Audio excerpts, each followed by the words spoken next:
The Galaxy A71 was launched exactly a year ago, and if you remember, it did quite well in the market. The reception was good. Great reviews on Flipkart and Amazon, so yeah, it was a good phone for the price, or a good Samsung phone for the price. I think it was launched at around 30,000 rupees.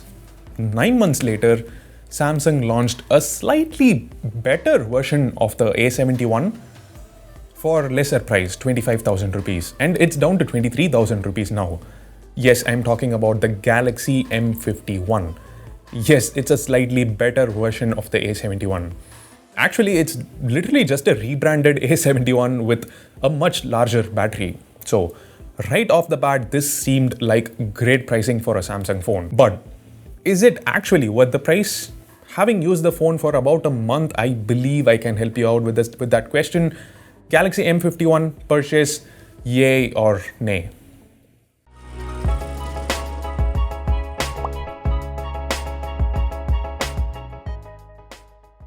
By the way, this video is brought to you by Angel Broking. You're probably here because you need a new phone, so let's see how you can invest with Angel Broking and get the dream phone you've always been waiting for. Angel Broking is a very safe and easy to use platform to start your investments with. Their application is available on both Android and iOS. Angel Broking has been in the business for over 3 decades now. They're a discount broker, so they're offering a beneficial iTrade Prime plan where equity delivery charge is 0 rupees. And if you're interested in intraday trading, F&O and currency trading, then the charges are only 20 rupees per order, among the lowest in the industry. Opening a Demat account with them is super simple. Just follow these steps. If you open it before the 31st of December 2020, you will not be charged any brokerage for the first 30 days. Also, you will get Ghana Plus subscription absolutely free of cost for 3 months, which is worth 297 rupees. So yeah, if you'd like to start investing in the share market, go ahead, click the link in the description, check out Angel Broking.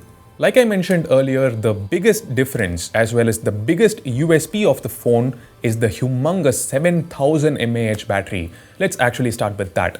The battery life is insane. It lasts over 2 days on a single charge on medium usage. For some reason, during the first couple of weeks, the battery life was great, but not as crazy as one would expect from a 7000 mAh battery. But after a couple of updates, it became a beast. Even on heavy usage, which included a lot of Headball 2 and Call of Duty gaming, movie streaming, using maps for navigation, it still lasted almost 2 days. On a couple of occasions of heavy usage, I had to use one of the battery saving modes to get me through the second day. And yeah, Samsung is one of the few brands that provide good battery saving modes that actually work. One obvious downside to the high battery capacity is, of course, the amount of time it takes to charge. With the included 25-watt super fast charging power adapter, it takes 2 hours to charge from 1% to 100%. It also supports reverse charging, meaning you can use this as a power bank to charge another phone. Anyway, with a 25-watt super fast charger, it takes about 45 minutes to go from 0% to 50% charge. But let's not look at mere numbers. Practically speaking, that 45-minute charge is actually enough to get you through one whole day, which is not bad, right? Speaking of bad, usually phones with huge batteries have bad, terrible form factors, but the M51 is clearly not one of them. Guys, I don't like fat shaming people, but I love fat shaming phones. It's been a while since brands stopped caring about the form factor, at least that's what it looks like. But over here, Samsung, despite stuffing a 7000 mAh battery, has managed to keep it relatively thin at 9.5 millimeters, which is really commendable. For context, there are some phones with lesser battery capacity that are both heavier and thicker than the M51. The Poco X3 is an example. Now, this was made possible by the use of the latest Super AMOLED Plus panel, which is a lot thinner than the regular Super AMOLED panel. But fortunately, the reduction in thickness doesn't mean reduction in quality. This is a fantastic display with super deep blacks, super punchy colors, and great viewing angles. And yeah, it can also get quite bright. It's legible even under the hot sun. The screen is quite huge at 6.7 inches and the resolution is full HD+. Overall, nothing new about the display. It's similar to the one found on other Samsung phones around 20,000 rupees. But the new slim panel technology, Super AMOLED Plus, that alone is enough given that it contributes to the somewhat usable form factor. But that's the only good thing about the build and design of the M51.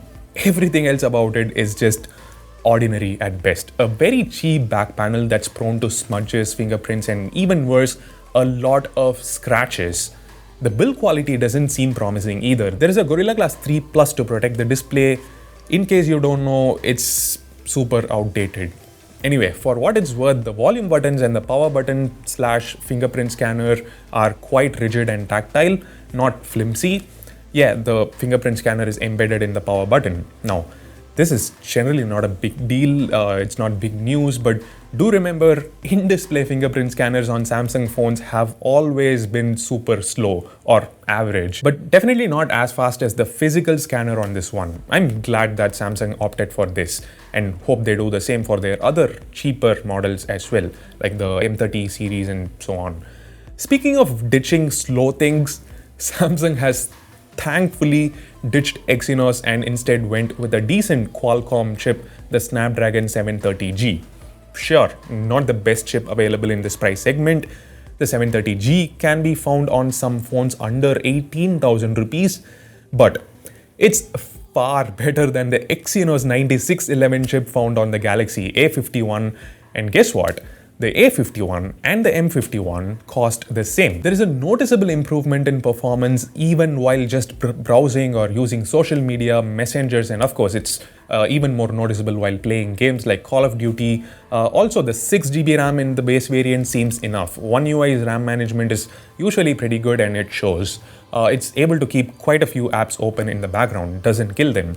One UI 2.5 is good at many other things as well. Like I mentioned earlier, its battery saving modes are quite effective. The UI is smooth and snappy. There are some useful gestures like putting your hand over the screen will mute an alarm or an incoming phone call. Of course, you have the option to disable those things here in settings. A few limitations on the software side. Number one, the fingerprint sensor gesture doesn't work properly. It's supposed to open the notification panel, but it doesn't happen 9 out of 10 times. The second one is a bummer. This phone doesn't have Samsung Pay. Now, traditionally M series phones never had Samsung Pay. It was limited to the more expensive models like the A series phones. But this isn't just another M series phone. This is a 25,000 rupee M series phone. Also, this is Android 10. Not sure when it will be getting 11. And number 3, Samsung cleverly tricks you into enabling ads and promotions while setting up the phone for the first time. You need to do it the right way, or your phone is gonna be ruined with ads on the lock screen, promotions on the home screen, etc. Actually, here's a video demonstrating how to set up your Samsung phone the right way. Check it out. One more thing, Samsung had disabled haptic feedback for this phone, but they enabled it in the recent software update. What were they thinking anyway? I mean, they're known for disabling haptics on budget phones, but again, this was 25,000 rupees at launch. Anyway, moving on, when it comes to comms, everything is perfect. We've got dual band Wi-Fi and Bluetooth 5.0, which work as good as they're supposed to. NFC works perfectly fine, and then there is support for FM radio as well, for those of you from Stone Age. GPS performance was also on point. Thankfully, Samsung did not remove the 3.5mm headphone jack on this one. But guys, it's just a matter of time, so better check out this video and choose some truly wireless earbuds if you haven't already. Anyway, for now, the audio via the headphone jack is good. The loudspeaker performance is also good. It gets quite loud, but as usual, the placement is a problem while playing games or watching videos. It almost completely suppresses the audio unless you get used to, holding the phone this way. Little things like this do matter, right? Speaking of little things, the M51 has a dedicated micro SD card slot, which you probably won't need because both variants of the phone have 128 GB storage, even if you're someone that takes a lot of photos and videos. Speaking of which, all is well with the camera performance too. Samsung has made some massive changes with regards to image processing over the past 1 year or so, especially in terms of color reproduction. No color is unnecessarily oversaturated. Samsung is known to be notorious with the reds and the blues. Very often, red looks like pink and sky blue looks like ink blue, something like that. But that's not the case here. And another area of improvement is sharpness. These are some typical scenarios where Samsung phones used to struggle when it comes to capturing details, but now it's all done flawlessly. Even on Samsung's older flagships, the selfie quality was not great. The face would always turn out smudged up a little bit, but clearly that's not the case over here. The details have been captured very well, and again, the colors and the skin tones are quite natural too. The 12 megapixel ultra wide angle camera does a really good job too. There is a teeny tiny bit of motion blur towards the edges, not a big deal, but everything else about these ultra wide images is just so good. In some cases, the dynamic range is unreal. Just look at this.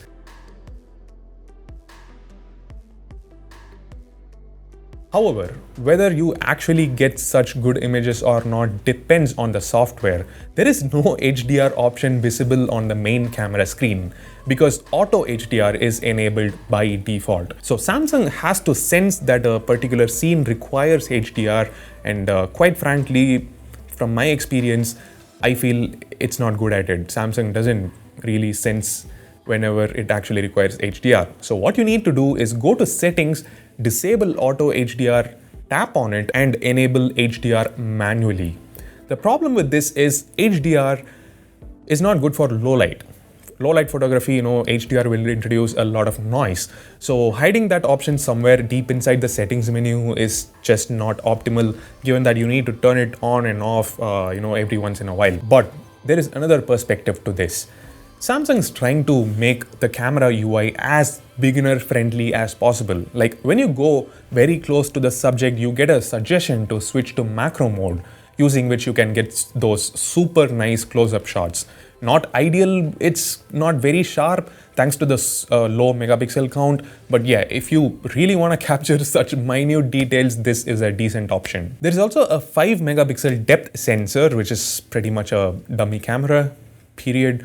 Another thing I noticed is, as good as the dynamic range, colors and detail levels are, the white balance is a hit or miss. Sometimes the images don't exactly represent the mood of the scene. They're slightly more bluish than they should be. Not a big deal, but again, I just thought it's worth a mention. The main camera performs really well under low light too. The dedicated night mode makes things even better. The ultra wide angle camera though isn't that good. Even with night mode enabled, it struggles quite a bit. And needless to say, the macro camera is unusable in low light. The video quality is reasonably good, supports 4K at 30 FPS, and everything I said about still images applies here as well. Good colors, detail levels and dynamic range. Sadly, there is no 1080p 60 FPS option. Apart from these, there are also a few more modes tucked in here which you can explore, like the single take mode, which lets you capture a short video from which usable frames are extracted. Maybe we'll make a dedicated video demonstrating the feature and explaining the pros and cons of the same. Let us know in the comment section if you're interested. So, it's been a few months since the M51 was launched. In fact, I used this phone in October, I guess. I stopped using it after that. So I just wanted to check out how this phone was, even after the latest update. Anyway, a couple of software updates fixed some bugs or limitations that, we faced initially during the launch of the phone. There are still a few niggles here and there, but that's just how things have become these days. Brands are focusing on quantity rather than quality. Good thing is, there is no deal breaker, and some of the features are extremely good. The gorgeous display, a battery that lasts longer than Steve Smith innings, a compelling set of cameras and decent performance. Samsung has nailed all the basics here, and there also seems to be a permanent price cut of 2,000 rupees. So the 6GB RAM variant is now available at 23,000 rupees. Not bad at all. In case you decide to get this phone, use the link in the description. It helps the channel out. Anything else you want to know about the phone, let us know in the comment section. Again, we'll get back to you. Thanks for watching. Ashwin Sundar here from Technology Jock, and I'll see you in the next one. Take care and bye.